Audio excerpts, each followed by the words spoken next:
All right, East Texas, so excited to bring in Lane Luckie with us, who's with that Longview Lobo Choir again there in France today. We have several sponsors that have made this possible, and I'll give you some more information on those after we talk with Lane and the choir. Lane, how's it going over there today?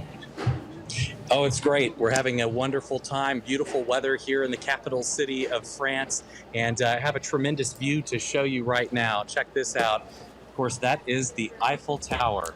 We can even zoom in a little more on it. In just the last couple of days, they've put the Olympic rings on the Eiffel Tower. Of course, they are set to begin here in Paris in less than a month. So we are at the Montparnasse Tower. It's a 57-story skyscraper here in the heart of the city with incredible 360 views all across this historic town. And the Longview Lobo Choir has been exploring some of the historic sites across the city today. And I'm joined now with Caroline and Smith, who have really been having a fantastic time exploring the city and spent a good part of the morning at the Louvre. What were your thoughts on seeing some of the finest examples of art in the world? This is quite the collection. I really love the museum. I've always been interested in art and sculpture and all that. I really like seeing the Mona Lisa, of course, was a highlight, and the Venus de Milo, and honestly seeing the ceilings that were like covered and paintings and golden engravings and all of that. It was just gorgeous. It was so cool. Right. What stood out to you? It was definitely surreal for me.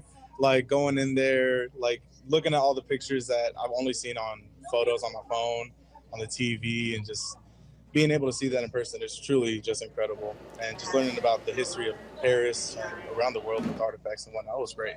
Of course, we've been soaking up the history here of France while the students have been in Normandy for the past several days learning about D-Day, the 80th anniversary of which on Thursday. Now they've moved to Paris, which was originally not part of the Battle of Normandy, at least the plan for that.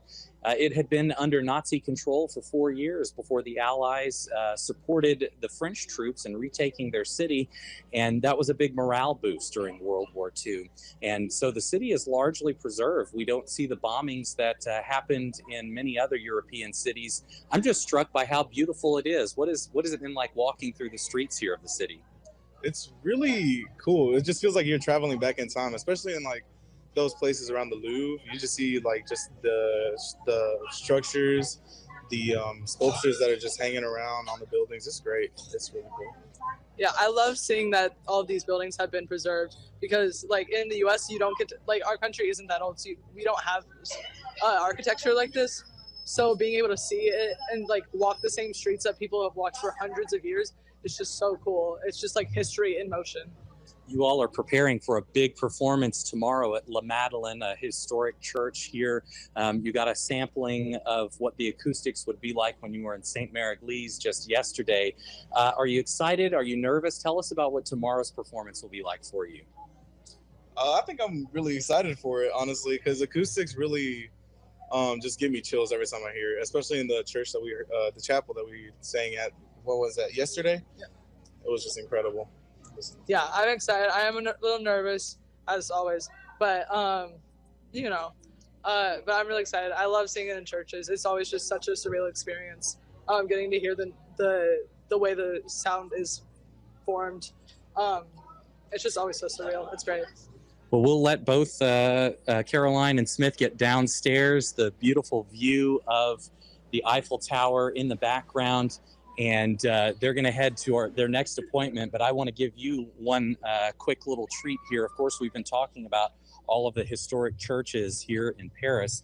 And you really have some spectacular views here from the Montparnasse Tower. And I'm going to walk you here across the rooftop. And really just a stunning, sunny day here in the City of Lights, the City of Love. And I'll show you one of the big historic churches under reconstruction right now. Give me just a second here and we'll zoom in a little more, but that is Notre Dame. That is the cathedral, of course, burned by fire.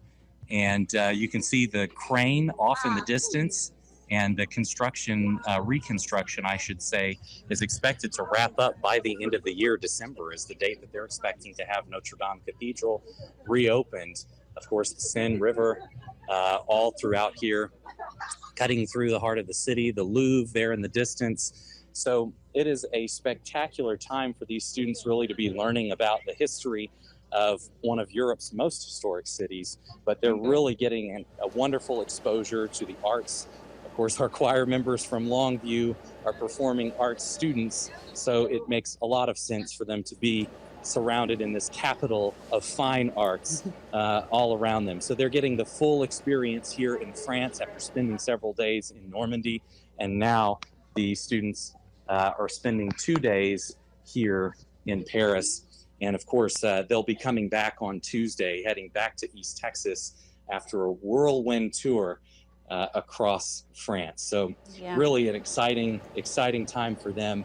And of course, all of this made possible because of the generosity of sponsors throughout East Texas who raised $170,000 to send these 28 students and their